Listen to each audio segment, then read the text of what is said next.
second, we talked about the provincial lockdown and the impact. And obviously, we've had some fantastic results, and I guess I'm hoping some great news coming forward in the next little bit.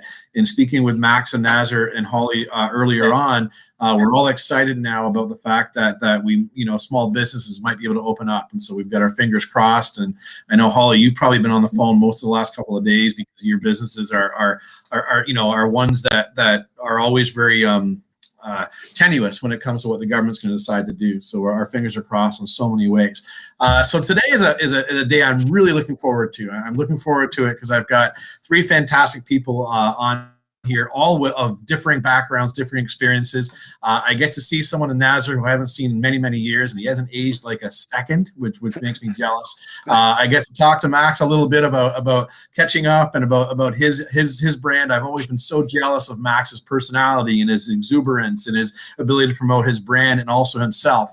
I'm excited, Max, to connect with you today. And Holly, bring Holly back. Those of you who attended our first session, Holly, you are now a rock star with all of our business classes, and your honesty and the rawness that you're able to speak to has really attracted a lot of people to your business and who you are. So excited to have you on there. Holly is going to be leaving us around 12:50 today because I don't know that she's having this baby thing.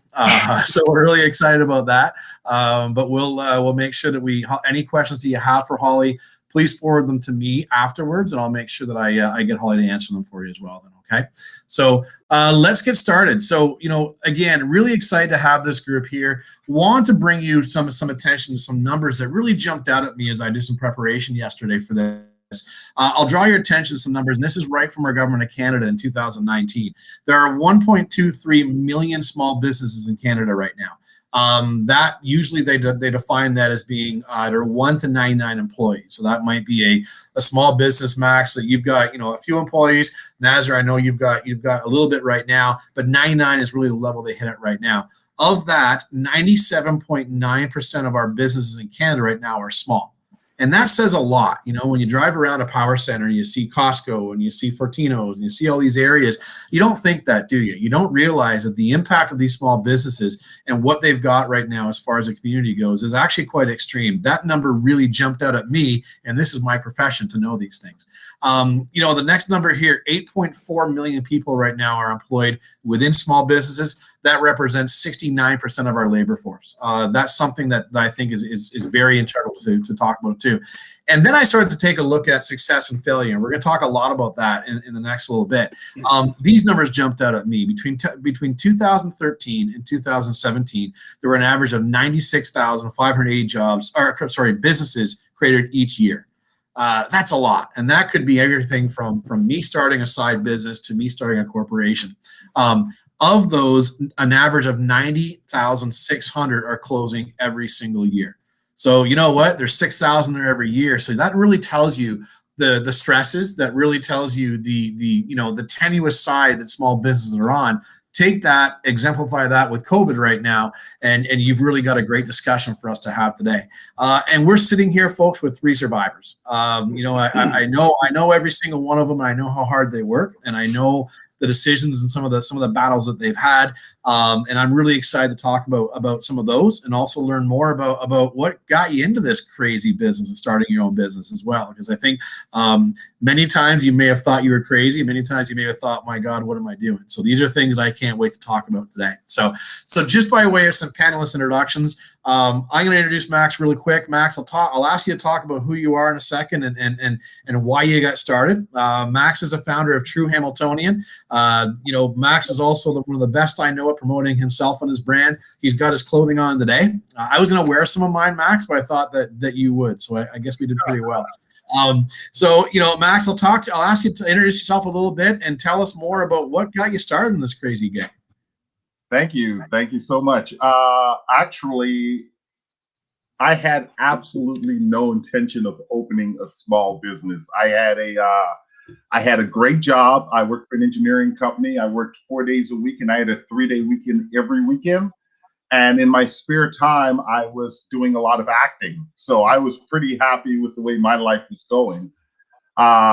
But I live in Hamilton. I've lived in Hamilton for 25 years, and I am very proud of the city. I love the people. I love the businesses. I love everything about Hamilton. So I wanted to represent Hamilton. So I would go out, and whenever someone would come up with a new T-shirt or sweatshirt or anything that said Hamilton on it, I would buy that and I would wear it.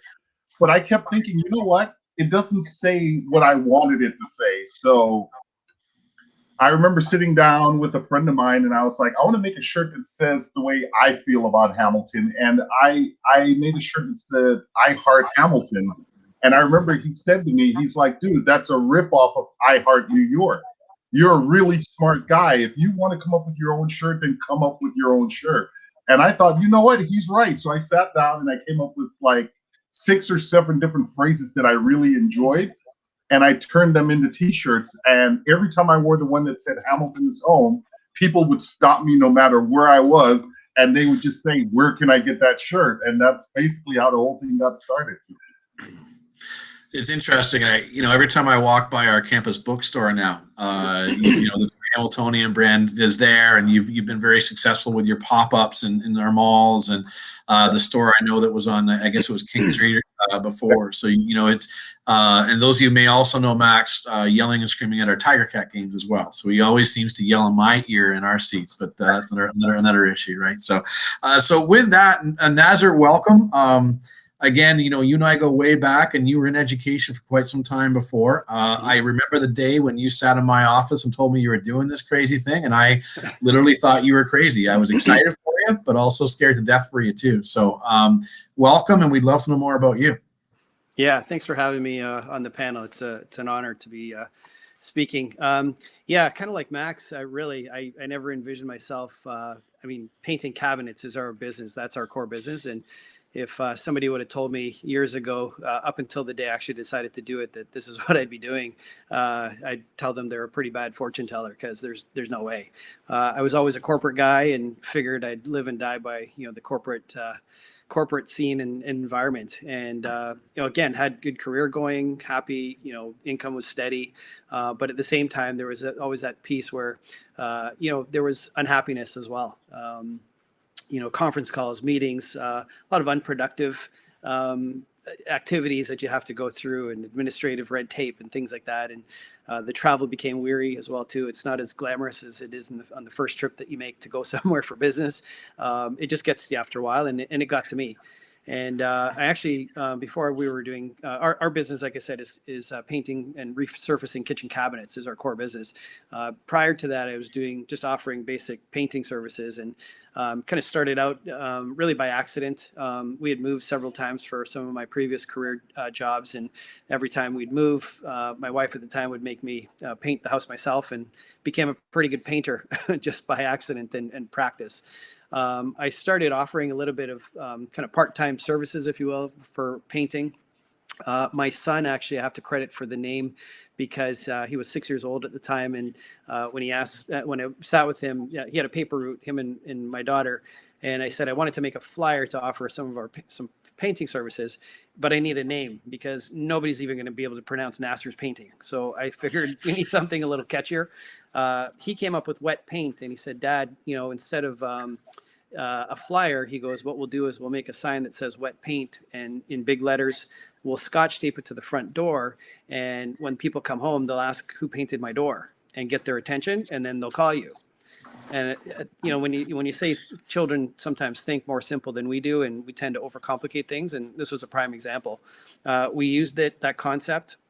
We received a bunch of calls from our neighborhood just from his paper route, did a few jobs. And when I got into cabinets, my best friend's aunt actually asked me to do her cabinets and paint them because she had seen a set that I had done for myself in a rental property. And again, not doing this or thinking this as a business, I did it for her because she was going to spend about $30,000 to refinish her kitchen, to replace her kitchen. And, for a few $100, I basically did it for her, and it cost her dinner. So she made dinner for me, and I did her cabinets. And literally a week or two later, she called me, and her best friend wanted hers done, and her neighbor had the exact same kitchen and wanted theirs done.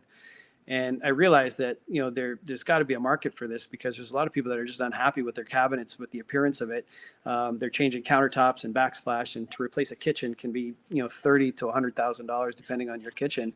And for a couple thousand, you could actually just have it resurfaced with the same material you have, and it's better for the environment. So when I decided to focus on cabinets, I was going to come up with a different name, but I just thought the concept of wet paint was great. My son had it. It's a cute story to tell people.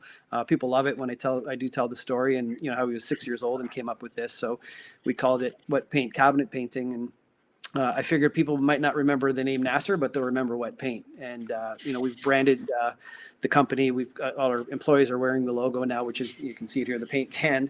But it's really worked for us. And, that's kind of how it started, to be honest with you. And it's grown into more than I thought it would be. But, we can get into that a little bit later, too. But that's really how I got into it. Nazar, I think, again, knowing you for quite a while, you're an example of, just because, a job is a job, a career is a career, but your passion's your passion, right? And I think that you took a brave step in walking away from something and saying, this isn't my passion, and I want to find something that is. And I know a lot of string of entrepreneurs that have gone and said, if I can mix my passion with what I'm doing, I'm gonna be a lot better off. But you're also an example of making a change mid-career in a lot of ways too. And that's scary. We'll talk more about that later on, but it's something that I think is really interesting for the people that are out there, that to say, it's never too late to make that change. It's never too late. And Max, you said it yourself, you kind of did it by accident, didn't you? And that to me is something, as an entrepreneur, it's not only is it the courage to get it started, but it's the courage to actually change, to be willing to walk away from something that might be secure to get things started too. So they're both very interesting stories. Yeah. Holly, let's talk a little bit about you. I know with your business right now, it's all over the place. We talked a lot about your background the last time that you were with us. For the people who are new, can you talk a little bit about you, how you got started? For sure. It's interesting that what you were just talking about. I actually started a lot later in life myself. I had my son very young, and I chose to stay home with him till he was of an age where he wouldn't mind me going to school and learning more. So I was doing a lot of like side jobs, jobs you wouldn't expect me to be doing, like corrugated packaging and things like that. Things that I just went to work, got the job done, and left. There was no passion. I was exhausted. I didn't like what I did, but it was for the greater good. As soon as my son was able to be at school and not miss me too much, I went back to school. I always knew I wanted to be in healthcare, and I started back doing osteopathy. And then once I was finished, I started treating people, and I'm very passionate about helping people, but I'm very, very passionate about osteopathy itself and what it does for the body and the history of it, the story of it. And I was working as an osteopath and teaching, and my patient base just kept building to a point where I had almost like a 16-page wait list. And as much as people are like, that's great, I hated it. I'm like, that's 16 pages of people who aren't getting treated. And so for me, I thought, how can I make this better? And being a teacher, I was like, I've got the best of the best I can pluck from and get them to join me, and I can continue to teach them and help them get to a level that I'm at.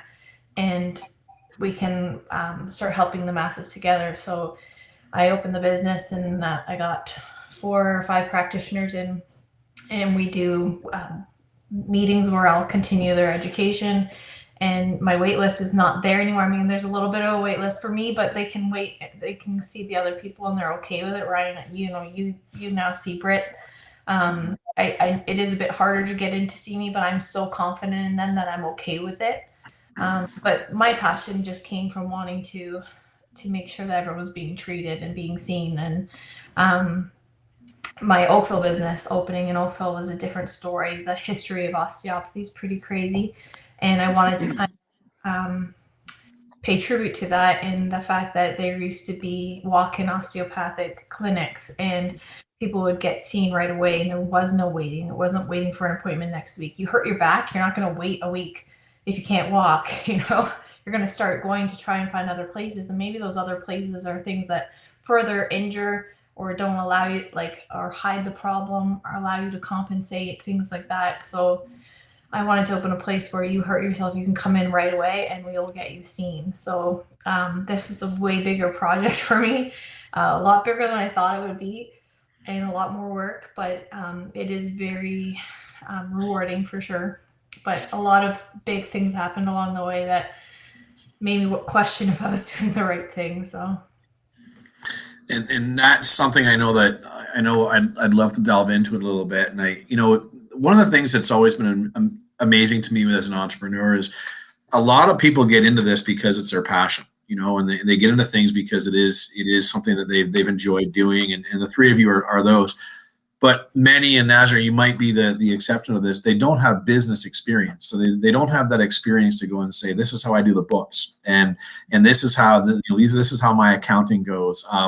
Max, with the exception of you, they may not have that branding and marketing experience. So how the heck do I do this? I know I have to, but how do I get across that bridge between marketing being a cost as opposed to an investment in future business? And so there's a lot of things that as an entrepreneur, you've really got to go and learn as you go along away from what your passion might be. And I know, Holly, we've talked about that quite a bit, haven't we? The fact that you're sort of learning as you go along as an entrepreneur too. So let's get right to our discussions. I think we've covered the decision to be an entrepreneur. I'd love to get down to the early going. And Nazar, I'd love if you could just get us started off a little bit, and then Holly, Max, please feel free to jump in about this. Tell me a little bit about the early going of your business. Tell me a little bit about the first couple of decisions you made, the first phone calls you made, the first investment you made. Tell me more about that. Yeah, obviously, like I'm sure most people would say, the beginning, it's scary as hell. It's just a lot of testing, different methods, different practices, and I think for me, I was fortunate to have had a lot of great mentors along the way, during my kind of corporate life, if you call it that, and learned a lot of things. And I really didn't realize how much I actually learned until you start trying to put them in place. And you hear the voices, from past mentors telling you the advice that they gave you in helping to run their business, and now I was trying to apply it to mine. But I think part of the benefit for me too is I had a fear of failure, and I think that really drove me as well too, because I just had it in me that I wasn't going to make this fail or let this fail. I was going to find a way to make this work. And, we had a niche, it's a niche market. I mean, it's kitchen cabinet painting, and nobody grows up wanting to be a kitchen cabinet painter. But I think for any business owner, regardless of what you're doing, whatever product it is, whatever service you're offering, for me, I just wanted to do it well. And I think for anybody looking to do anything, do it well and do it different from everybody else. And so through my whole travels from the beginning up until today, even, we're always kind of trying to come up with different ways to differentiate ourselves from our competitors so that really we don't have a competition. And for me, that was the big thing. Ryan, you and I had a conversation earlier about a concept that, I learned again in my travels, but I've been able to put it in place here. And we kind of coined the phrase of, not chasing after the business, get it to a point where the business chases you. And we've built up a great network of referral sources. In the beginning, obviously, a lot of advertising, a significant amount of advertising dollars goes into promoting your business or your service and who you are. But if you fulfill those commitments and promises that you're making to customers and build up your name, build up your brand, generate trust with not only your customers, but we've generated trust with real estate agents, designers, contractors, where we really don't advertise anymore. And we've grown this from, we working on 4 or 5 kitchens a month. Now we're on 40 to 50 a month. So, it's gone tenfold, and, we really spend way less on advertising. It's rare that we'll put any kind of advertising out. Any advertising we do is really just for branding purposes. And, even that's pretty minimal as well too. So, the beginning is tough. It's, trying to be conservative and forecasting, I think for me was a big thing too. And you want to talk about, kind of envisioning your growth, but it's not just one thing to want to grow. You have to be able to, figure a way to find that growth, whether it's through marketing or advertising, being able to accommodate the growth, have processes and systems in place to make sure that you can accommodate that growth, because just as fast as you grow, you can fall flat on your face as well too if you're not ready for it. So one of my mentors called it the boom splat. kind of environment or scenario where you just grow and grow and grow and find ways to grow your business, and all of a sudden you go splat because you've fallen on your face because you don't have systems and process in place to accommodate it, or people and that sort of thing. So it's a lot of work. I work probably more now than I ever did, but that's okay because I can do a lot of it on my time, and I've got more work-life balance where I can manage my days better. And if I have to put in an evening or two here and there, I don't mind because it's for me now. It's not for someone else. And I think that's, the thought of working for yourself is really scary, but probably also really invigorating too, isn't it? In a lot of ways. It's funny you mentioned fear of failure. We're going to talk about that a little bit longer later on, because that is probably the biggest hurdle an entrepreneur has to get over, is the fact that they may fail. And here I am, we're promoting entrepreneurship at our center, yet I'm giving you a stat that of the 96,000, 90,000 are gonna fail. So I mean, you'd have to have that fear of knowing, but sometimes that fear is also motivating to you as well. So, Max, how about you in your start? Talk to me a little bit about how you jumped in. Well, like I said, it wasn't intended to be a business, but once we got started, what I basically did was I thought about what it is that I wanted or what it is that I enjoyed. And I figured other people would enjoy that too. So my whole thing every summer is just t-shirt and jeans. That's what I wear all summer long. So my first thing was finding a good fitting, good looking t-shirt that any guy could wear, whether he's hanging out at home, at the bar, wherever he's going, he can throw on this t-shirt with a pair of jeans and they're ready to go. So for me, it started with little simple things like that. The fear of failure is absolutely real. I put a little different twist on it. My thing with failure is it's like playing Monopoly. You're either going to double down and try to buy everything, or you're going to play it safe. And I'm not a play it safe kind of guy. So I always double down. Whenever I feel that fear, I'm going to double down. So I've definitely done the boom splat because I'm always So the lesson there is either become really good at being an entrepreneur or a very good Monopoly player, whichever one you want first, right? I'm not going to write that down because I might be in trouble at home too. So how about you? How about the first days? Those first decisions you made. Tell us more about that. Okay. I'm be honest with you. I'm listening to both of you talking about fear. I'm kind of the opposite. It didn't even cross my mind that it wouldn't work. It was very different for me. I think it helped having that, that big base prior to making that decision. But the place that I was working at, I had a meeting with them and they wanted more percentage of me. So the more I worked and I would add days, they kept taking more of it. And I kept saying to them, look, I should be rewarded for putting in more time this week. You should get portions of it. Obviously you're running the front desk and stuff, but you shouldn't reap the reward more than I should. That doesn't make sense to me because we are self-employed. It's not like I'm an employee of them.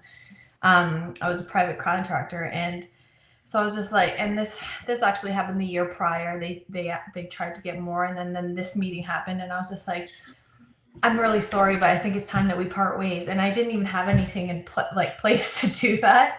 I was I'm going to have to, I'll give you a month's notice, but I'm going to part ways. And we did part ways in a really great way. They had no other osteopaths. They let me take all my patients, all the things that were already booked. I just switched them over. I used the same software. It was pretty easy. So it was a really good relationship. I didn't burn bridges. It was very nice. I think we were at an end. And, on the way home, I was how am I going to tell my husband that we just decided to leave? I'm where am I going to work? And there's this really cute building that I drive by every time. It was a hair salon. And I was always for 4 years, was that's a really cute building. And as I drove, it was up for lease. And I was I pulled over right away. I called somebody else. I need to see this place right now. And then it turned out that by the end of that day, I was leasing it and making the design for it. I was getting a house built at the time by a builder, and I just said, do you do interior stuff for a building? I just need a couple walls putting up because it was an open floor space for a hair salon. I just needed rooms. He was yeah, no problem, I could do that by the end of the week. And I was like everything kind of just fell in place for me. So it was very nothing calculated, just like, yep, we're doing this. And I went for it. And I think that same mentality kind of where I went towards with Oakville, and that one bit me in the butt huge. So like I didn't have fear, and I kind of had my head spinning for Oakville, but it really worked for my small location in Brantford. So It's interesting, sorry, Max, go ahead. All right, can I jump on what Holly said? I had Absolutely. the exact same experience with my first store. I didn't want to be the actual retailer. I wanted to be the wholesaler for my product. And I had gone down to Ottawa Street, and I walked down and knocked on every single business door along Ottawa Street looking for businesses to sell my product, and none of them wanted to do it. And as I'm walking, I passed this little itty bitty storefront with a For Rent sign in the window. And I was like, you know what? If no one's going to sell it, I'll sell it myself. I called the number, and by the end of the week, I was in there like painting and cleaning up and setting it up. So I think you just have to believe in yourself and like, hey, if no one else is going to do it for me, I'll do it myself. yeah. It's interesting because I think so much of these things is seizing opportunity too, isn't it? I mean, Yeah. you're both talking about, and Holly, I didn't know that. I now know your cute building way too well, but I also knew where you were for, and knowing your husband, and knowing that that you had that vision in a lot of ways. But it's interesting in that it maybe took a bad meeting, or it took Nazar, the business stresses that you and I had, or Max, it took an idea and something goes, and there's almost no turning back after that too, isn't there? Because there is a point of no return when it comes to being an entrepreneur as well. So that's really interesting, and it's interesting knowing the three of you. I'm learning things about you today as well, which is kind of fun. I'm really enjoying that side. So, how have you and your business changed now? And in both personally as well as professionally. I mean, when you wake up in the morning, how are you different now than maybe you were before? And Holly, I'll go to you first on this. So I because I'm going to jump off soon, I'll give you a little bit more on what you might discuss a bit later, and then a bit about myself as well, about where I'm at now. I'm a bit more of a cautionary tale, and I think one that they should probably listen to. I actually been treating for quite a while, and I've actually maintained some really great relationships through that. And I actually had a patient who I was talking about my plans for Oakville, and to be honest with you, I didn't think it was going to be anytime soon, because I wasn't ready financially for that at all. Oakville's a lot more expensive than Brantford is, and it would require a bigger space to have that many rooms. So it wasn't something that I was 100% ready to go for. And this gentleman I knew really well. I treated his family for, at the time, maybe 6 years, and like really close. I knew them really well. I helped a lot of them with through pregnancy and afterwards with their children and so on. And he was like, what I do for a living is I like invest in businesses and help them grow and get them to where they need to go. And he said, I'd love to help you. I really believe in what you're doing, because I helped him a lot.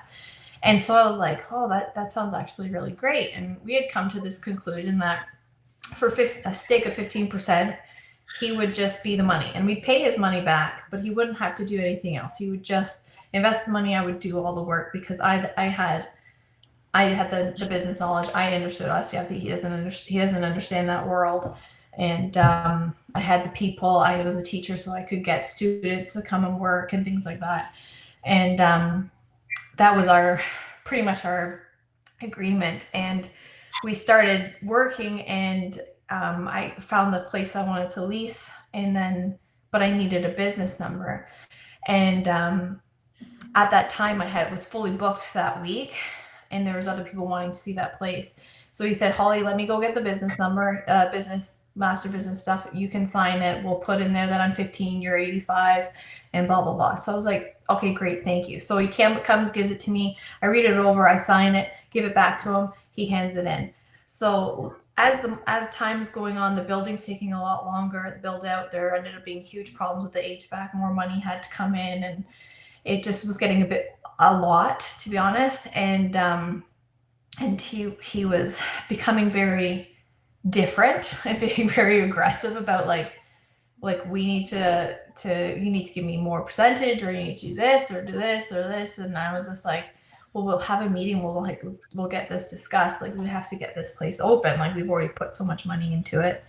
And then it came to a time where we were about to open. It was a week away from opening, and him and I had this falling out because I don't remember the ins and outs of why, but and I was just like, there's something about him that just went really shady for me. And I'm a very like open book, very trusting person. And that's kind of my downfall, I think.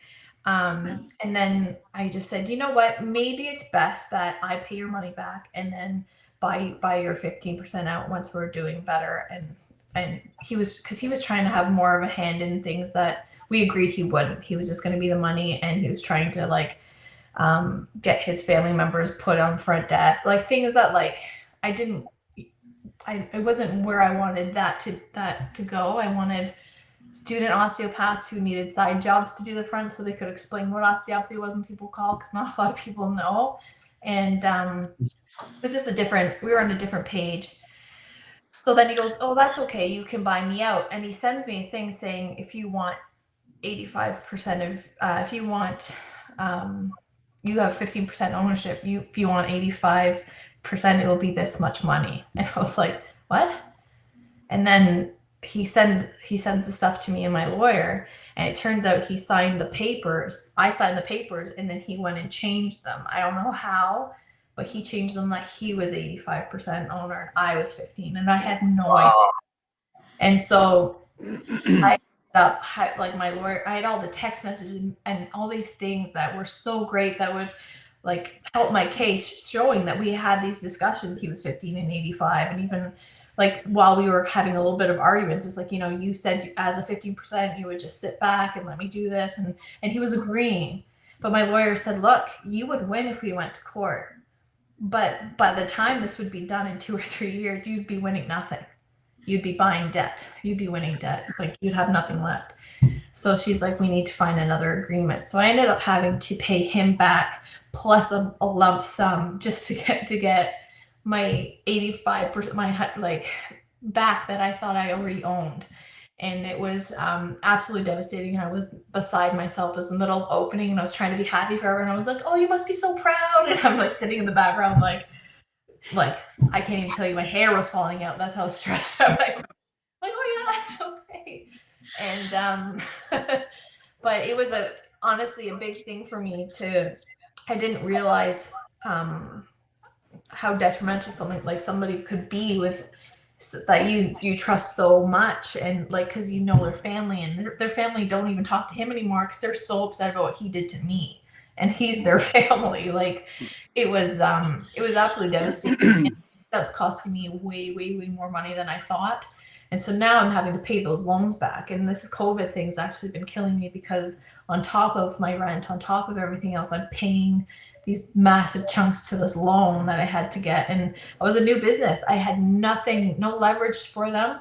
So I had to put mortgages on my house and my mom's house. My mom put a mortgage on our house just so I could get these loans to pay off this man. And so where I'm at today, I'll tell you, I'm a different person. I'm, as much as I'd like to say I'm that same happy-go-lucky person, I am very cautious. I am cautious with who I let into my circles, or what I do, who I hire, what I let them have access to do with my business. But at the same time, I feel like I've grown so much from it. I can help others that's why I wanted to let you guys know that story, because if you're starting a business, there's so many things I've read because of that, where people have people who are financially available take advantage of people who just want to open their business and are so excited, and they kind of miss things because they don't know what to look for. I think as a person, I'm different. I'm stronger. I'm probably a little bit harder than I used to be, but I think now enough time has passed where I'm kind of getting over it. Like it took me a while. I was very like bitter and angry about it, but I think my business is stronger for it. I'm better for it. So in the end, I thank him like for the experience, and maybe I can stop it from happening for other people. You know, Holly, I'll throw in something that I recall from this. You and I talked about this a couple of years ago now, and one of the things you said to me, I always stuck with me, and I'm not sure if you knew this, but you were afraid. You said to me, you were afraid it was changing you and who you were, and that was something that I remember leaving thinking, wow, that says a lot about an entrepreneur, because when a passion hits business and you need that extra support and to get yourself over the top, and you may not have that 85% equity to go and put into something. It's already scary enough, but when you have to go and offer what is personal to you, which as an entrepreneur is your business, to someone that may not feel that way, that's letting somebody in at a time when it's not advantageous to you, and people do take advantage of that. And that's something I remember walking away that day thinking, God, I hope this works out well, most importantly for you, because knowing how passionate you were about your business and about your trade too. So it's interesting to listen to that a couple of years later, to see that you've got to the other side of it, you're better because of it, and you're moving on now. So it's a great story, and that I really thank you for telling. I really do. So To be honest with you, I did it for the patients, but the patients ended up being the ones that saved me. It was them that made me okay with everything, and they're the ones who are like, you're gonna make, like, you are great at what you do, you're passionate, you brought people in, and they were always on my side, my corner. Not that they knew everything that was going on. I don't tell them all that stuff, but at the end of the day, you can tell when someone's not 100% what they were before. It's interesting, part of being a leader as an entrepreneur is being that confident person that behind the staff that you've got. And when people walk in the door, they don't need to know or shouldn't know that the business is struggling. And that's being a leader, being an entrepreneur is the biggest acting job that we have. And sometimes it's hard for you, isn't it, to go and have that big smile and have that sense of confidence when in the back of your mind you're scared to death. And that's something that, as an entrepreneur that we all have to have as well. So thanks so much for sharing that, Holly, as always. Really appreciate it. Max, how about you? How have you changed? How has your business changed? Wow, that's a big question. When I first started, it was on my kitchen table. I was basically, I was working my regular job. I would work all day, and then I would get home and I would check if anyone emailed me or called me, and I would package up all the orders that they called about, and I would hand deliver these orders from 7 p.m. till like midnight. So you can only imagine some big black guy knocking at your door at 11:45 to deliver a t-shirt. But that's how you build brand loyalty. People that ordered back then and they got that kind of service, they are lifelong customers. And obviously we got past that point, and we got to the point where we opened a storefront, and we opened multiple storefronts.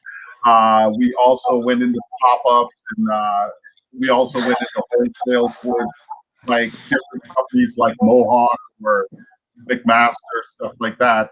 But the building process is, man, it is, you know what it is? It's death by 1,000 cuts. That's my best description for it, because it feels like you're bleeding out of everywhere. You're trying to patch up like inefficiencies or holes, but every time you patch one, something else is bleeding. So it's just Band-Aids everywhere.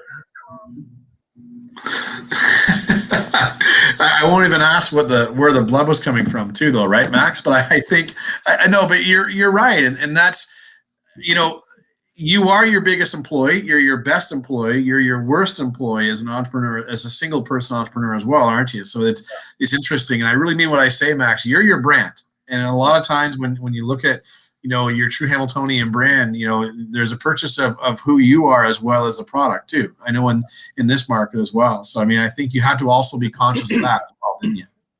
The funny part is when I first started True Hamiltonian, for the first 2 years, I never used my own picture or my own name on anything.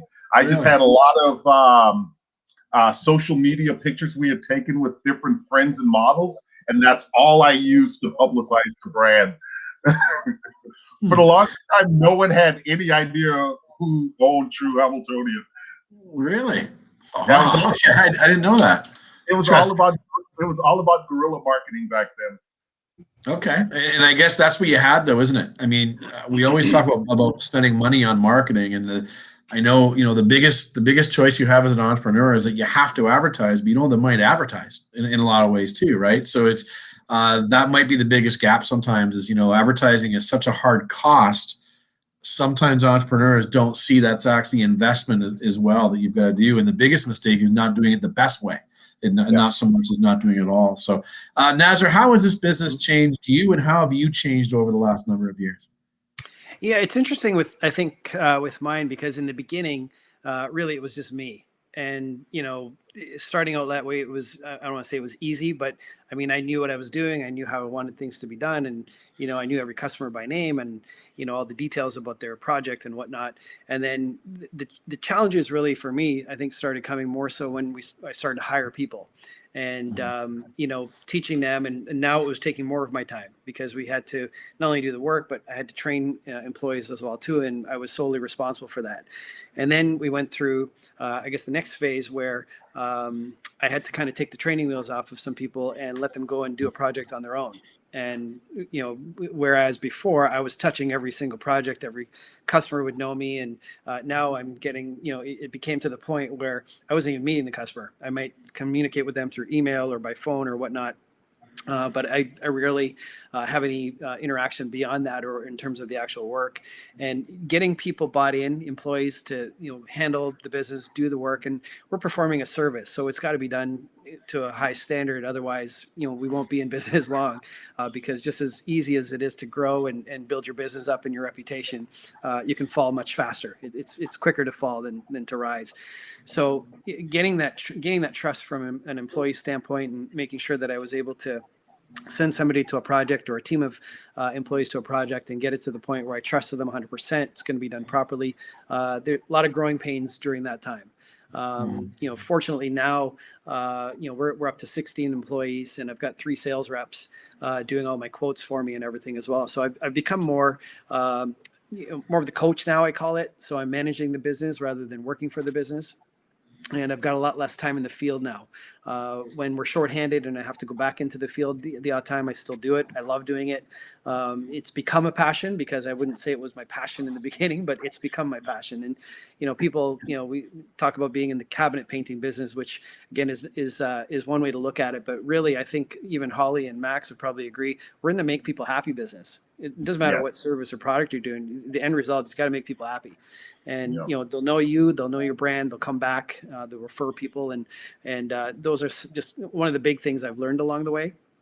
I think now I've got a little bit better work-life balance. I don't mind. I don't feel bad in a non-COVID environment when I can take a vacation. I've got my staff who are great. I've got some great leaders and team leaders and supervisors on the team, and just all the staff in general. That I don't have an employee that I would want to lose. Let's put it that way. And there's not a lot of employers, I think, that can actually say that, especially when you've got 16 of them.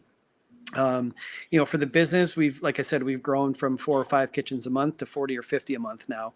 And, we got to a point a few years ago, we were at our capacity in terms of how many kitchens we could actually complete with our current facility and our current staffing, and without getting a bigger facility or another location.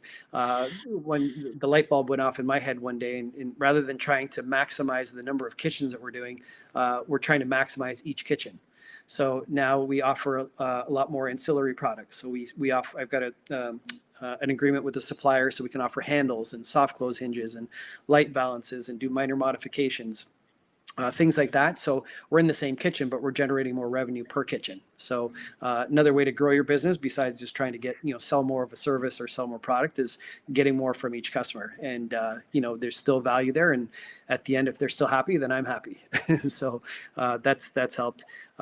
We've been fortunate. We've been able to win some awards over the last little bit. Locally, we've got the Reader's Choice Awards. We've won 3 out of the 4 last years. The one year we didn't win, they changed all the categories on us, so we couldn't win it. So we didn't really qualify for any category. And then we just received the Canada Prestige Award for top home renovation specialist for Ontario. So again, we're proud of that, but it's my team now. It's not just me. So I have to give the credit there because, again, like any successful business, if your team's not successful and talented and working, alongside you, then, you can't grow your business. So you've got to really, lock them in when you get the good employees and make them want to be here and make them want to represent you well. And it's that in itself, and having a great team has taken a lot of stress off my life. So much happier. It's interesting. Sorry, Nazar. It's interesting, just pivoting to employees for a second. I know, Holly, you've got to leave, so I'm going to ask you this one question. We've actually got a lot of questions that have come in from people as well. So, Nazar, you mentioned about employees and about, that, you are, when you hire an employee, you are handing trust in your passion and your business off to someone. I think the three of you would recognize that. Holly, when you were telling us about some of the challenges that you had in the past, you mentioned that you actually made the decision to almost use students in osteopath in your pipeline. Both, eventually to be your, when they graduate to be working on patients, but before that to actually work at the front desk to work on education and stuff. And it's interesting because, with every one of those hiring decisions that you've all made, Max, Nazar, Holly, you've handed that piece of that business, you've handed a piece of your brand, they handed a piece of your reputation off to them. Holly, I'm wondering if you talk for a minute or so before you have to leave about that decision. I mean, what's, you can't take that decision lightly, obviously. What goes into that decision for you in hiring someone and passing off that piece of your business to them and trusting them? Well, I was saying this last time we did these sessions. They're your first impression and your last impression. So it's very important for me. My employees that I have as employees are only front desk people. Everyone else is they're self-motivated because they're private contractors. I base most of that on their personality, but ability to treat. So that has a lot to do with that. But the front desk, for me, I like to see people who have a passion in that field for healthcare. So most of the time, a student for osteopathy has actually gone through something where osteopathy's changed their life, so their passion's very, very high.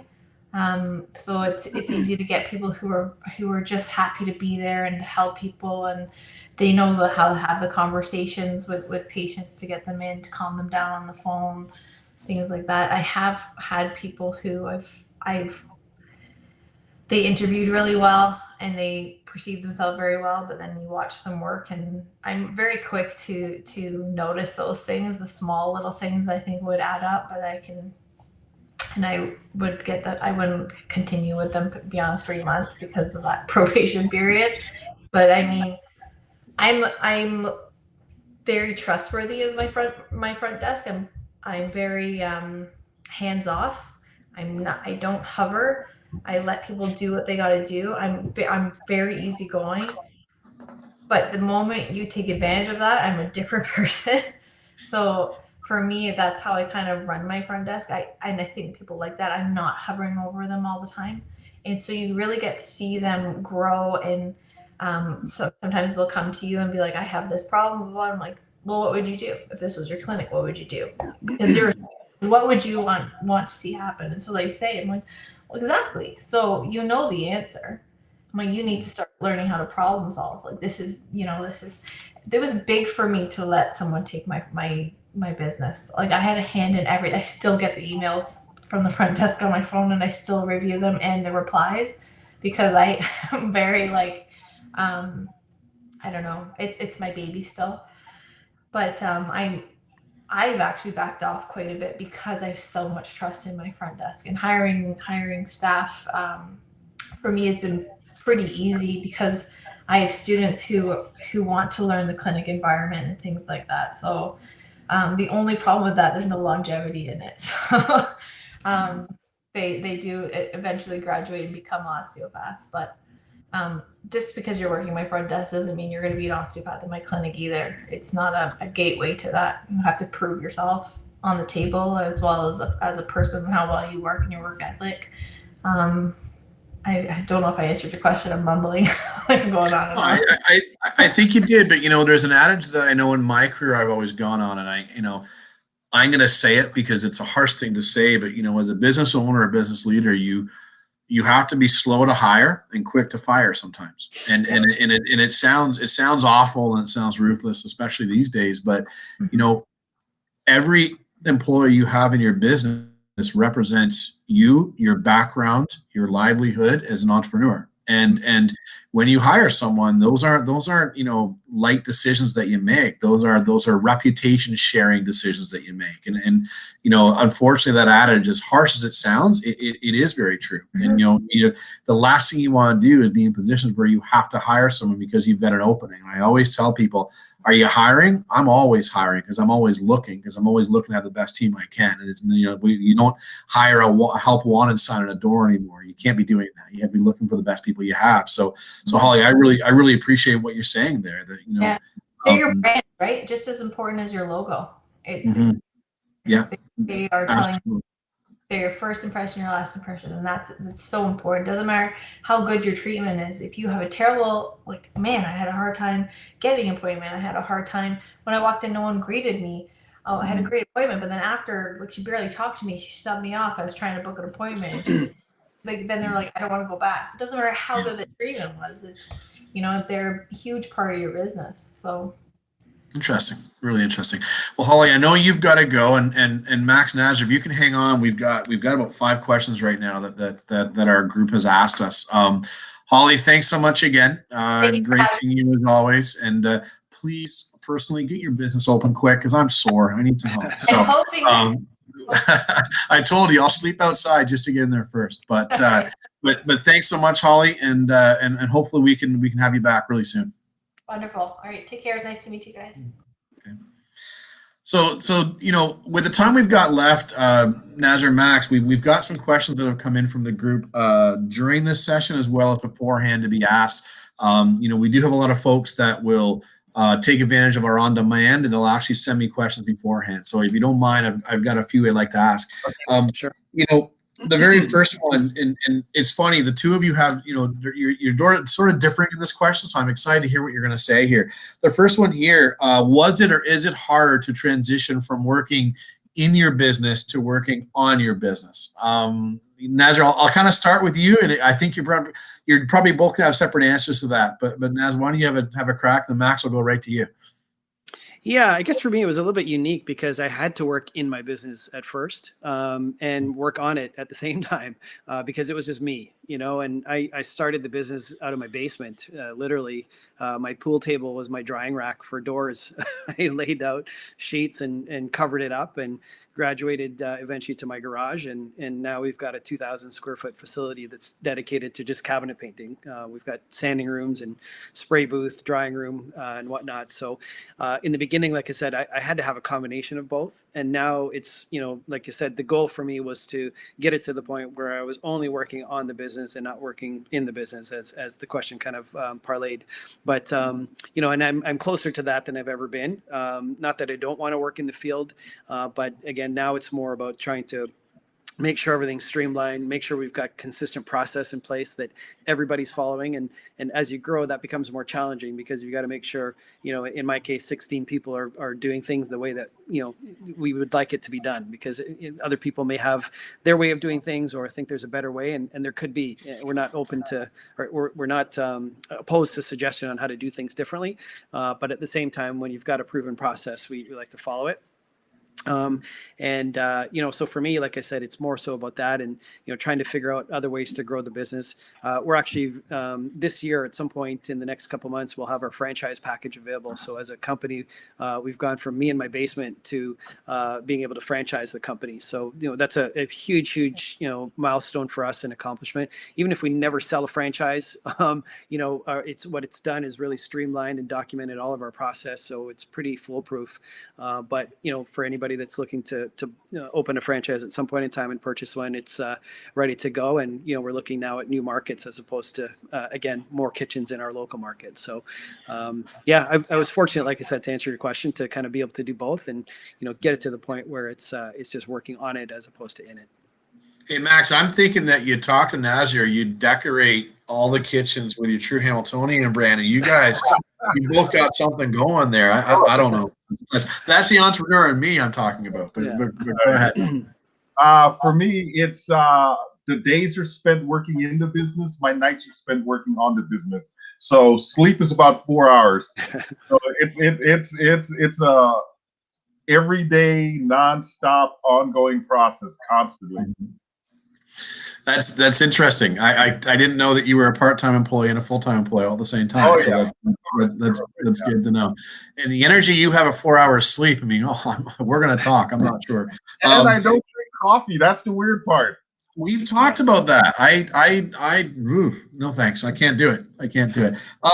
Next question. We've got a few more, and I'm really excited about these questions. How about regrets? Do you have any? Mm-hmm. You want to go first, Nazar? Oh, it doesn't matter. You want to go? Then I'll copy your answer. I'll go. Absolutely not. I don't have any regrets because everything that's happened has either taught me what I should or shouldn't do, or it's helped me along in some capacity that I didn't see at the time. A lot of times the decisions you make or don't make, they either pay off or don't pay off down the road, but you don't know that at the time that you made that decision. So you're always learning and you're constantly evolving from every single thing you do. So no, I wouldn't change anything. It's interesting, Max. I learned something in my own career that failure is never failure. There's a lesson that you learn along the way, and it's a pretty powerful thing that I know I try and learn from myself all the time too. Is you don't lose if you learn, and that's I love that you would have said that. So, Nas, how about you? Yeah, I agree with Max. You can always say, and even at times I've told myself that, gosh, I wish I would have done this sooner or made this decision sooner, and where would we be now? But at the same time, to Max's point, as I have gone through the last, 13, 14 years of doing this, you realize how much you've learned along the way and from past experiences. So those experiences were valuable to me.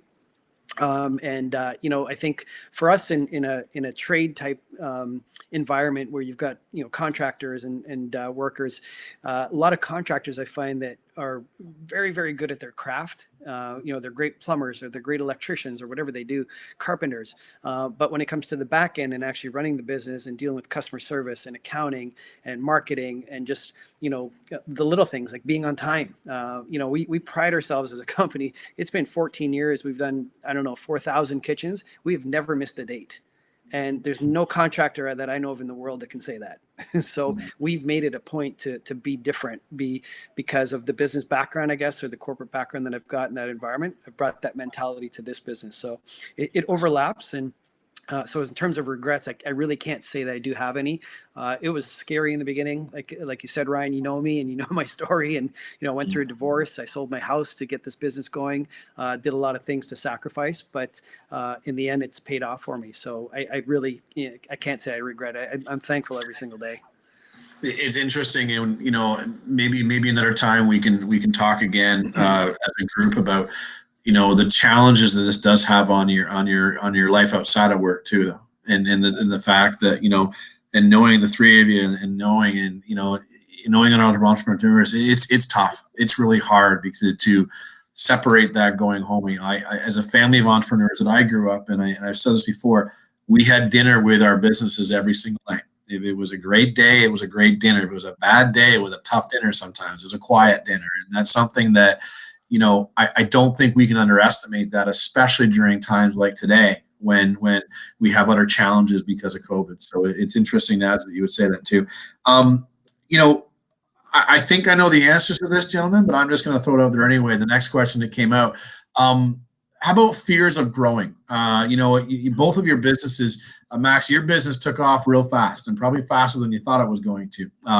Nazar, yours was a gradual approach that you're at a point right now where you've got some hard decisions to make as far as franchising go. And I know from my past experience, sometimes the hardest things that you can do is actually get from store 1 to store 2. Store 3, 4, 5, 6 is really easy. It's that next step that you've got to take because you're afraid of losing your brand. You're afraid of losing what you do so well. So can we talk a little bit about that fear of growth and how you got around that?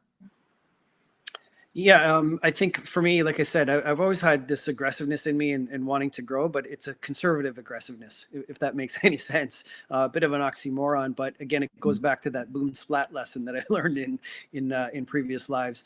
So we've always had a vision there and trying to get there, but again, just trying to make sure that you can accommodate that growth. Funny little story, but years ago, I think I had maybe 2 or 3 employees at the time. We did a kitchen for somebody that worked for City TV.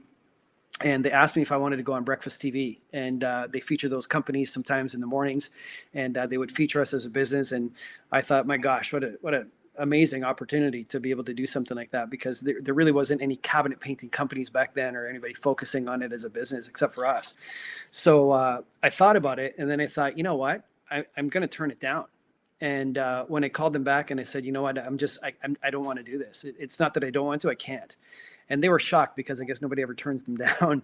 But when they asked me why, I said, you know what, I'm not equipped to handle 1,000 phone calls the next day. And my business will go splat. So although I want to be aggressive and I want it to grow as quickly and as healthily as possible, I just couldn't accommodate that. And it would have been too much for me. So I'm thankful that I've had that foresight to kind of see that and kind of think through that, because it's easy to get too excited and just, make decisions fast and just grow as quickly as possible. You got to do it the smart way as well too, though. That's a fantastic lesson for folks to learn.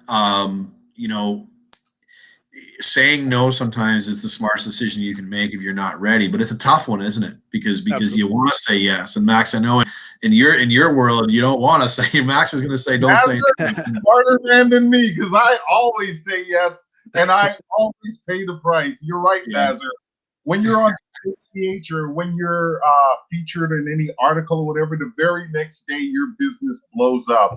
And when you don't have the products or the service that customer needs, you just lost a customer and they are not happy. So yes, I've learned that the hard way.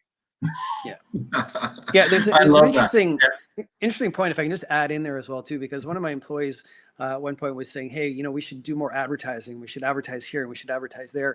But we typically we're booked out a couple of months ahead of time, and if we advertise more and we're now a year into our bookings, people won't necessarily want to wait that long. So what happens is they call your competitors.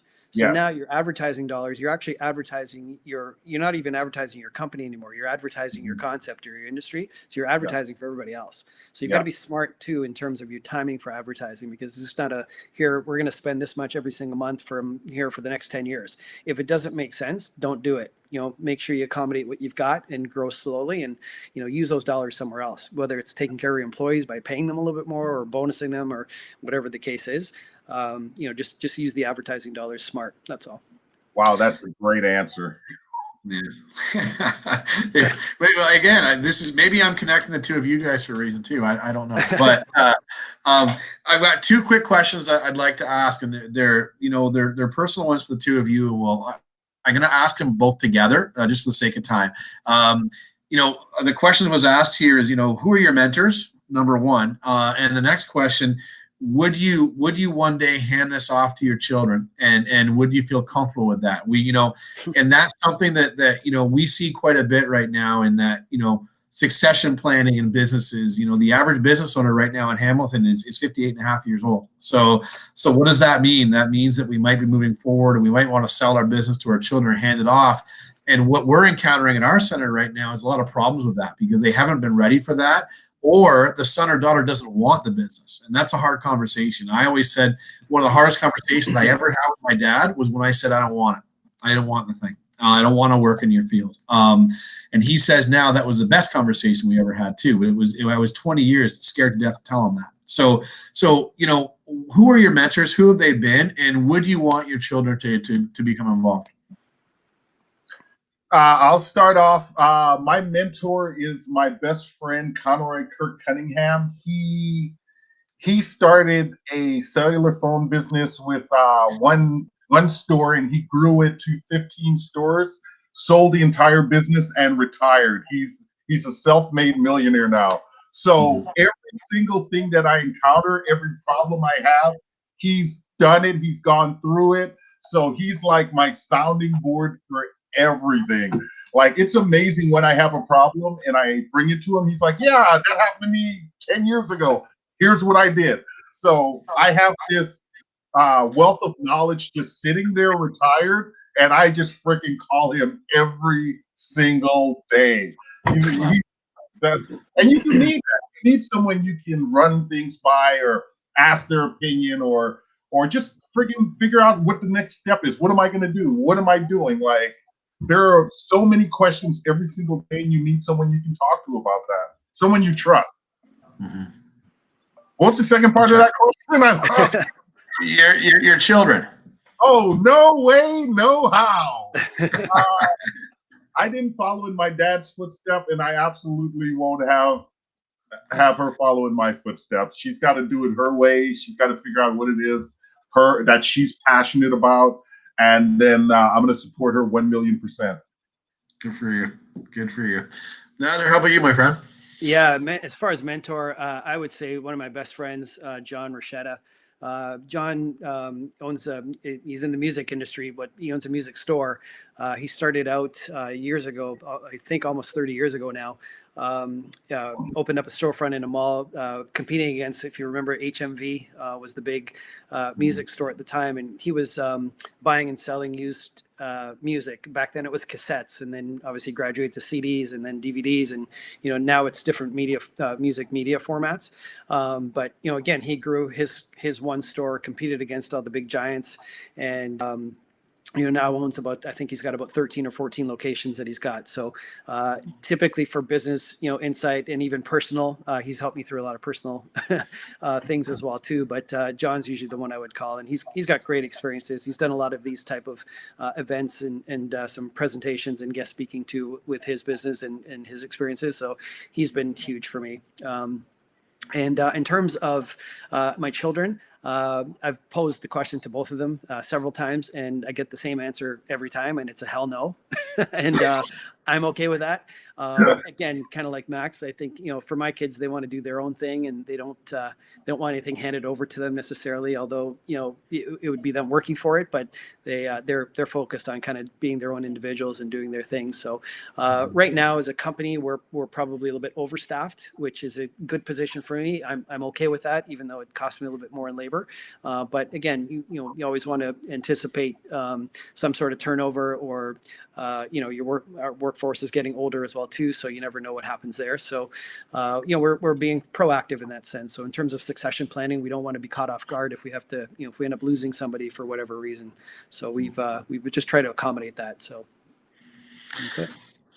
It's interesting, we're getting a lot of inquiries on behalf of the center right now about doing succession planning training for businesses that are in our marketplace, and a lot of that, I think COVID has told some business owners, I'm gonna make sure we stay afloat and then get the heck out. And we've got a lot of employees, right, a lot of store owners right now that are whose children are saying they don't want to get involved. And sometimes I worry if is it because of how their mom and dads look when they got home at night? Is it because of some of the struggles that they had? Is it because of what's gone on for the last year? As I said before, you do take your business home as an entrepreneur, and that's the reality to it. But by the way, for those out there, those of you that, Nazar mentioned the word cassettes, really older, those were the things that were the music things. And anyway, back in the typewriter days. Back in the typewriter days. I love it. So I'm glad that we all know that. So gentlemen, and Holly as well, I really appreciate your time today. I've really enjoyed reconnecting with the three of you, and the comments I've been getting on my phone, on my email, and our chat have been absolutely fantastic. I hope you'd be willing to come back for our center again. But most importantly, I really appreciate your time. I love the insight that you provide, and I will really appreciate it too. So, Nazar, Max, Holly, thank you so very much, and we look forward to talking to you again. Thanks so much. Appreciate it. Hey guys. Bye, guys.